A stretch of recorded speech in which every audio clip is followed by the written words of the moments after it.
자, 오늘 본문은 우리의 신분의 변화와 대조를 잘 보여주고 있어요.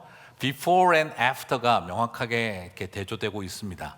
그건 바로 육신을 따르는 자의 삶과 영을 따르는 자의 삶으로 대조가 되고 있습니다.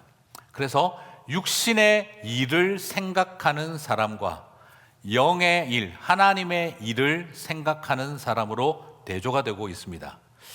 자, 당연히 이런 구조에서 본다면 육신의 종은 예수님을 안 믿는 사람들, 불신자, 그리고 하나님의 영을 따르는 사람들은 당연히 크리스찬이라고 생각하기 쉽습니다. 그런데 지난주 설교를 한번 떠올려 보셔도 감이 잡히시겠습니다만, 육신의 종은 단순하게 교회 안 다니는 사람, 불신자, 비기독교인을 지칭하는 말이 아닙니다. 육신의 종은요, 우리가 생각하는 것처럼 세속적으로 음탕한 사람, 돈과 물질에 대해서 탐욕이 많은 사람, 혹은 범죄자, 중독자, 이런 개념으로 말하는 게 아닙니다. 오히려 여기서 육신의 종은, 사도 바울은 어떤 맥락에서 말하냐? 율법주의에 빠져있는 바리새인 같은 종교인의 태도, 기복주의에, 번영신학에 빠져있는 기복주의적인 종교인의 태도, 극단적 은사주의에 빠져있는 신비주의적 종교인의 태도를 말합니다. 다시 말씀드리면 그 시대에도 겪고 있던 바리새적인 신앙, 할례당파, 율법주의, 그리고 또한 영지주의자들, 극단적 신비주의자들. 그래서 지금 사도 바울이 말하고 있는 육신의 종은 저 소위 말하는 안 믿는 불신자, 이렇게 퉁쳐놓고 있는 것이 아니라, 이 여기서 말하는 육신의 종은 하나님의 백성들이라고 생각하고 있지만 그 속에 끊임없이 율법주의적 사고를 못 버리고 있는 성도들, 그리고 극단적 신비주의에 빠져 있는 사람들, 그리고 기복주의와 번영신학에 함몰되어 있는 그리스도인들, 오히려 복음을 알고 있는 것이 아니라 종교적 태도를 유지하고 있는 삶을 향해 육신의 종이라고 묘사하고 있다는 겁니다. 뭐라고 해야 될까요? 하나님을 이용해서, 하나님을 빙자하여 자기 의를 드러내려고 하는 사람, 하나님을 빙자하여 물질적인 탐욕과 복을 추구하는 사람, 하나님을 빙자하여 자신의 능력과 그리고 신비를 자랑하고 싶어하는 삶의 태도를 지금 바울은 육신의 종으로 묘사하고 있다는 겁니다.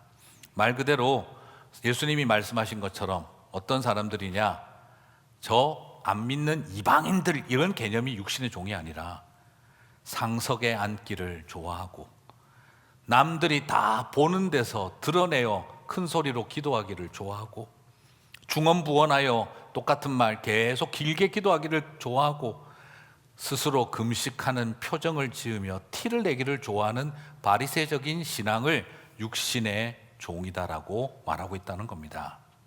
사랑하는 성도 여러분, 우리는 여기서 굉장히 큰 도전을 받아야 합니다.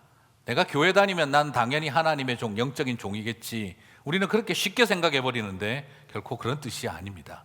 이것은 종교적인 삶의 태도를 더 육신의 종으로 본다는 것이죠. 그러면 영적인 종은 어떤 것이냐? 누구를 말하느냐? 영적인 종이라고 하는 것도 선교사다, 목사다, 장로, 권사, 집사다, 이런 성직에 종사하거나 교회의 직분을 받은 것을 말하는 것도 아닙니다. 왜요? 선교사든 목사든 어떤 평신도 영적인 지도자든 직분을 가진 우리들이 똑같이 바리새적인 할례당이 되는 것, 우린 누구나 다 빠질 수 있다는 겁니다. 우리도 똑같이 번영신학에 물들어서 기복주의에 빠져서 살아갈 수 있다는 겁니다. 우리도 똑같이 극단적 신비주의에 우리 자신을 내어 맡기고 그것이 마치 대단한 영적인 체험인 것처럼 착각하고 살아가기도 한다는 겁니다. 그래서 지금 여기에서 말하고자 하는 것은 우리가 기독교인이 되고 하나님 앞에 어떤 소위 말하는 성직, 그런 직분을 맡는 것을 보고 하나님의 종, 영적인 종이라는 뜻도 아닙니다.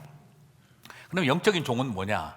오늘 여러분이 본 것처럼 그리스도의 사람, 로마서는 사도 바울은 그리스도의 사람이라고 말합니다. 그리고 그리스도의 사람은 동시에 뭐라고 합니까? 하나님의 아들이고 상속자라고 합니다. 그러면 상속자라고 하면 하늘의 보화와 영광을 누린다가 아닙니다. 상속자라고 하며 그 다음에 오늘 읽었던 17절은 뭐라고 말하고 있습니까? 고난도 고난을 받아야 한다라고 합니다. 그러면 영적인 종, 하나님의 종은 뭘 말하느냐? 십자가의 길을 걸어가며 고난의 길을 걸어가는 사람들이 그리스도의 사람, 바로 영적인 종, 하나님의 상속자라는 것입니다. 십자가의 남은 고난을 채우는 상속자가 되는 길이라고 말하고 있는 것입니다. 자신을 위해 왕관을 쓰는 사람이 아니라 타인을 위해 가시 면류관을 쓰는 사람들이 되는 것을 말합니다. 죄인을 죽이기 위해 십자군의 칼을 뽑는 사람들이 아니라 죄인들을 살리기 위해 십자가를 지는 사람의 길을 말한다는 것입니다. 사람들 앞에 뽐내기 위해 왕의 홍포를 두르는 것이 아니라 이 백성들을 살리기 위해 벌거벗기움을 감수하는 사람, 채찍을 휘두르며 자신의 능력을 드러내는 존재가 아니라 채찍에 맞으며 피 흘리는 길을 가는 것, 이것이 바로 영의 종, 그리스도의 사람, 하나님의 상속자, 바로 그 길을 가는 것을 말한다는 것입니다.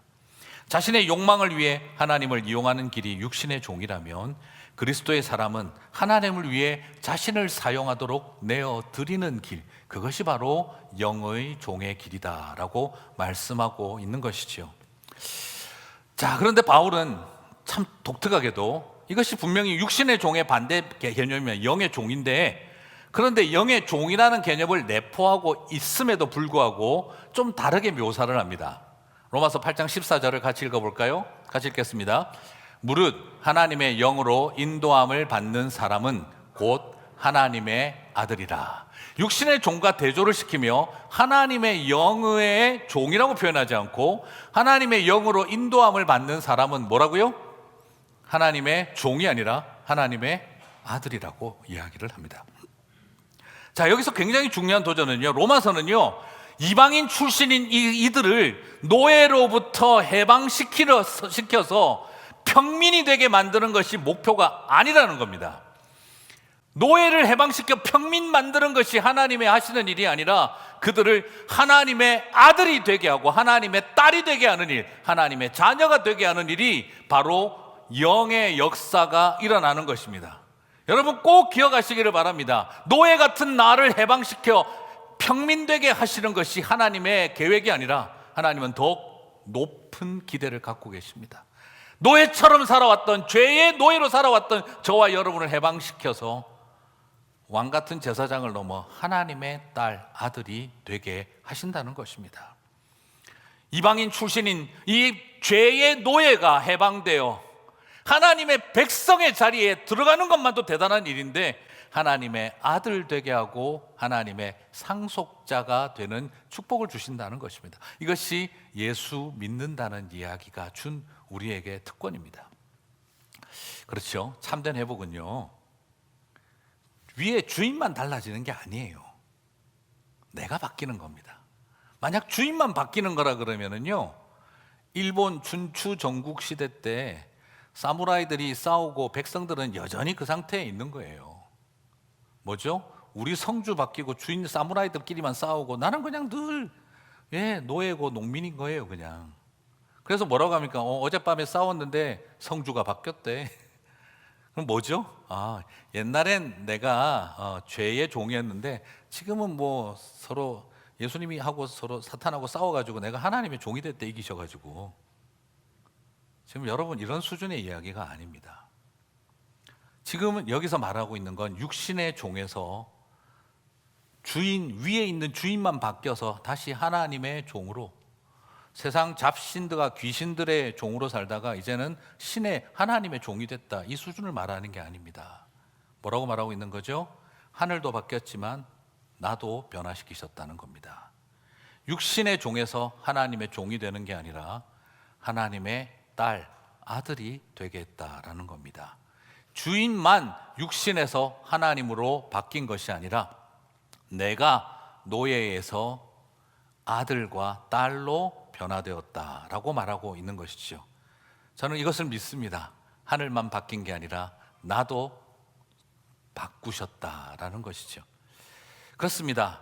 믿음은 하늘을 바꾸는 것만이 아니라 나를 바꾸는 것이고 종교를 바꾸는 것이 아니라 내 삶을 변화시키는 것입니다.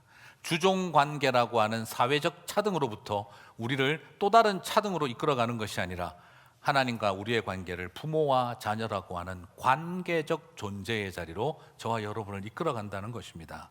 신과 죄인의 관계에서 신과 인간의 관계가 아니라 오히려 아버지와 딸, 아버지와 아들이라고 하는 그 관계 속으로 우리를 초대한다는 것이죠.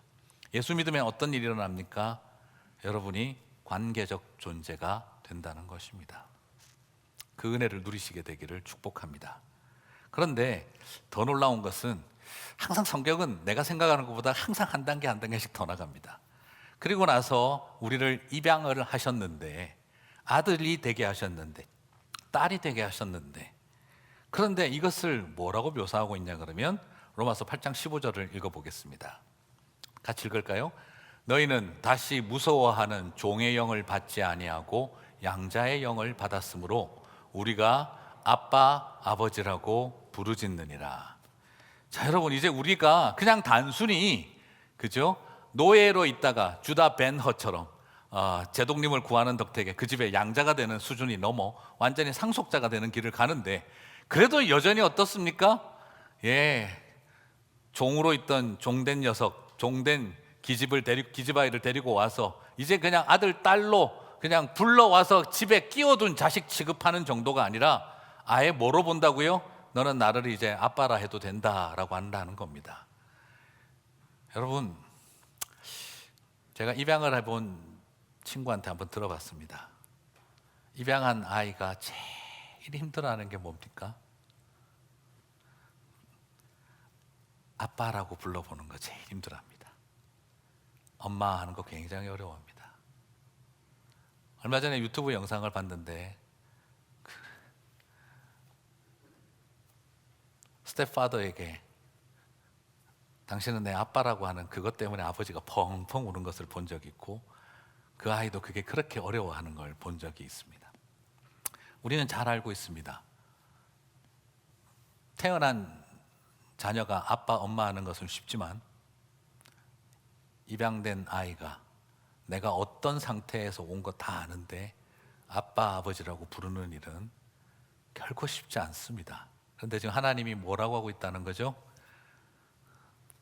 너 이제 나를 아빠라고 해도 돼 하고 있다는 거죠. 많은 분들이 이 아빠, father 이거를 오해를 합니다. 그냥 이건 어린아이들의 유아적 표현이니까 그냥 하나님이 그냥 우리를 친근한 관계가 되는 것. 여러분, 물론 맞는 말이에요. 그죠? 아람어에서도 애들이 이 입모양을 보고 만든 말이 그 말입니다. 애들이 태어나서 쳐다보고 아빠 이러니까 아빠. 그리고 엄마는 미국은 맘마 하니까 맘마. 우리는 엄마로 들리고, 이 히브리어 아람 사람들은요, 이게 엄마로 안 들리고 임마로 들렸나 봐요. 악센트 잘못하면 임마가 되죠. 네, 그래서 좀 애매하기는 합니다만, 그래서 아빠, 임마 이게 이 유아적 표현이에요. 그런데 지금 예수님이 사용하셨고 사도 바울이 아빠라고 해도 된다는 말의 뜻이 정말 하나님 앞에 어리광 피우고 애처럼 굴어도 된다는 그런 말이 되겠습니까? 아빠 뜻이 다 다르죠, 그죠? 이 심원 차이를 이해 못 하시겠습니까? 아빠 다 뜻이 달라요. 말은 다 다른데 그런 애가 아빠한테 부르는 그런 수준의 이야기가 아니에요. 여러분, 여기서 주의 깊게 보셔야 되는 건 아빠, 아버지라 부르짖느니라. 원어로 보면 crying out, 울부짖느니라. 여러분, 그건 꼬마 아이가 아빠랑 친하게 지내면서 아빠 하는 수준의 이야기가 아닙니다. 여기에서 중요한 아빠의 개념은 울부짖느니라의 개념이에요. 아무 생각 없이 부르는 버르장머리 없는 아이의 응석 뿌리는 소리가 아빠가 아니라 무슨 말이겠습니까? 죽을 만큼 괴로울 때 울부짖는 소리가 아빠라는 겁니다. 예수님은 언제 이 말씀을 하셨을까요? 복음서에 딱 한 번 나오는데 그때 어떤 배경에서 아빠라고 하셨는지 살펴보겠습니다. 마가복음 14장 36절입니다. 같이 읽겠습니다. 이르시되 아빠 아버지여, 아버지께는 모든 것이 가능하오니 이 잔을 내게서 옮기시옵소서. 그러나 나의 원대로 마시옵고 아버지의 원대로 하옵소서 하시고. 여러분, 이날이 어느 날입니까? 잡히시기 전날 겟세마네에서 밤새도록 기도하신 날 밤 마지막 기도를 드릴 때 하셨던 말입니다. 땀이 피가 되도록 기도해서 몸에 땀이 피처럼 흘러내리는 그 마지막 순간에 예수님이 아버지를 부를 때 쓰신 말이 아빠였습니다. 이 말이 가지고 있는 의도는 뭐겠습니까? 그저 막연하게 응석 부르고 있는 아이처럼 그냥 아빠 아빠 아빠 하는 그런 수준의 이야기가 아니라, 지금 이 말의 이야기는 죄인들에게 조롱당하고 침뱉음 당하고 채찍 맞고 벌거 벗기워 십자가에 매달려 죽어야 하는 그 전날 밤, 내가 이 길을 가야 하는 겁니까? 하나님, 내가 이렇게 꼭 죽어야 하는 겁니까? 내가 이렇게 억울하게 피 흘리고 가야 합니까? 그러나 아버지의 뜻이라면 내가 이 잔을 받겠습니다. 내 뜻대로 마시고 아버지의 뜻대로 하시옵소서. 그때 주님이 부르신 하나님이 아빠였습니다. 사랑하는 성도 여러분, 이게 뭘 말하는지 이해가 가시죠? 너무 억울하고 분통 터지고 속 터질 듯이 답답할 때, 어느 누구에게도 말할 수 없을 때 가장 친밀하게 내가 아빠를 불렀을 때 불렀던 그 아빠 이야기입니다. 사랑하는 성도 여러분, 우리를 아들과 딸로 부르셔서 아빠 아버지라 부르짖느니라 그렇게 축복을 주셨다는 말은 뭘 말합니까? 여러분도 아시잖아요. 세상 살다 보면 겟세마네 동산 기도 같은 땀이 피가 되는 기도 있으시지 않습니까? 너무 억울하고 너무 원통하고 너무 힘들어 죽겠는데 누구 하나 알아주는 이가 없을 때 있지 않습니까? 정말 이런저런 격식 안 차리고 하나님 앞에 아버님 하고 그렇게 하지 않아도 되는, 그냥 뭐라 그럴까요? 무조건 내 편 되어줄 것 같은 그 넓은 품에, 무조건 나를 업어줄 것 같은 그 넓은 등에 업혀서 그냥 머리 맞대고 한없이 서럽게 울고 싶을 때 있지 않습니까? 그럴 때 하나님의 아들과 딸이 된다는 말은 너 나한테 와서 내 가슴에 안겨서 아빠 하고 울어도 된다, 이 말인 것입니다. 내 가슴은 너를 위해 내어놓을 것이고 내 등은 네가 마음껏 얼굴 부비고 서럽게 울어도 되는 등으로 내가 너에게 내어주겠다, 이 말이 아빠 아버지라 부르짖어도 된다는 말인 것입니다. 사랑하는 성도 여러분, 오늘 저와 여러분에게 그 복을 주신 줄 믿습니다. 36주년을 맞으면서 저는 이 말씀으로 부탁을 드리고 싶습니다. 우리에게 로마서의 말씀을, 오늘 이 본문을 주신 것은, 저는 하나 특별한 다른 본문 좀 찾고 싶었거든요. 근데 오늘 로마서 8장 이 부분 강해를 보면서 꼭 이 말씀을 전하고 싶었습니다. 율법주의, 번영의 신학, 극단적 은사주의, 신비주의, 정치적 사회적 갈등 때문에 갈라져 있는 끊임없는 이 진영 논리, 이런 극단 속의 길을 들어가면서 하나님을 이용하지 마시라는 겁니다. 육신의 종의 길이라는 겁니다. 종교인의 길을 가지 말자는 것입니다. 오직 다 그런 거 필요 없고 나는 하나님의 딸이고 아들이다 하는 것, 그 깊은 관계 속으로 들어가는 것입니다. 이번에 직분 받으시는 우리 장로님들도 저는 그 길을 가게 되시기를 바랍니다. 장로로 남아있지 마시고 아들로 남아있게 되시기를 바랍니다. 우리 모든 성도님들이 나는 하나님의 딸이고 아들이다 하는 그것만으로 가득했으면 좋겠습니다. 30주년을 맞는 우리 교회에 정말 하나님의 자녀들이, 아들들과 딸들이 모여서 같이 한 아버지를 섬기는 형제와 자매가 되었으면 제일 좋겠습니다. 그리고 우리 교회가 이런 하나님의 아들과 딸들이 모여서 아빠 하고 울부짖는 교회가 되었으면 좋겠습니다. 그렇게 울부짖어도 되는 교회가 되었으면 좋겠습니다. 여러분, 이민생활 하시면서 힘드시잖아요. 세상 서러운 일 얼마나 많습니까? 서러우시죠? 지금 나랑 눈 안 마주쳐야 된다. 왜 이쪽을 쳐다보고 또 설교를 하시나? 당황해 하지 마시고. 여러분, 배우자, 자녀에게도 말 못하고 서러울 때 있으시죠? 또 왜 이쪽을 쳐다보시나 당황해하지 마시고. 부모에게도 속상해서 말 못하고 답답하고, 부모에게도 오히려 더 상처가 남아있는 분들도 계실 겁니다. 심지어 교회 가서도 괜히 쓸데없는 말했다가 뒷감당 못할까 봐 마음 다치는 경우들도 있으실 겁니다. 하지만 저는 오늘 여러분에게 그 마음을 드리고 싶습니다. 괜찮습니다. 교회에 오셔서 아빠 하고 울으시면 됩니다. 너무 기도 잘하려고 하지 마시고요. 그냥 우리 교회 새벽마다 앉아서 아버지 하고 우는 성도들의 우는 소리만 있으면 우리 교회는 최고의 교회일 거라고 저는 생각합니다.